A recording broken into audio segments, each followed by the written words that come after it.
ලංකාවේ වැඩිම දෙනෙක් රූපවාහිනී නරඹන වෙලාවට තිබුණු ඉන්දියානු ටෙලි නාට්‍යවලින් මිදිලා සිරස ගිනාපු එක දෙයක් තමයි සතියේ දිනවල රාත්‍රී 8:30ට විකාශනය වෙන මායාවී ටෙලි නාට්‍ය කියන්නේ. ඇත්තටම මායාවී ටෙලි නාට්‍ය සාර්ථකද? මුලදී ප්‍රේක්ෂක සිත ඇද බැඳගත්තේ හිතේශී ලෙස ප්‍රධාන චරිතය නිරූපණය කළ දුෂීනී විසින්වන අතර.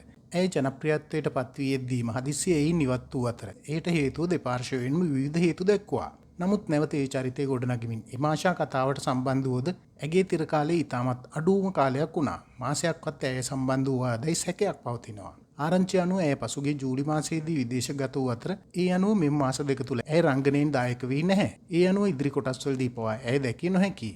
එමෙන්ම ප්‍රේක්ෂක ආදරයෙන් ඔබදව ලබාගත් මංගේශ්වරී චරිතය හා පවන්සිරි චරිතය ඉදිරිපත් කළ සුදීක්ෂා සහ හෂාන්ට පවා දැන් ප්‍රේක්ෂකින්ගේ තරමක අමනාපයක් ගොඩනැංවී ඇත්තේ මුළු කතාවම ඇදගෙන යාම ඔවුන් විසින් සිදු කරන බැවින්. ප්‍රේක්ෂක ආදරය දිනාගත් පෙර තිබූ චරිත පවා නොමැතිව හිතේශීගේ පවුල වටා කරකවන මේ කතාව ඇත්තටම මායාවක්ද? නවක රංගන ශිල්පීනයන් මෙසේ ශ්‍රේෂ්ඨය කෙරෙහි දක්වන සැලකිල්ලට හේතු කුමක්ද? හතු පිපෙනවාසේ ඔවුන් එකරයින් ජනප්‍රිය වී ප්‍රේක්ෂකයාට කරන මේ අසාධාරණය හරිද?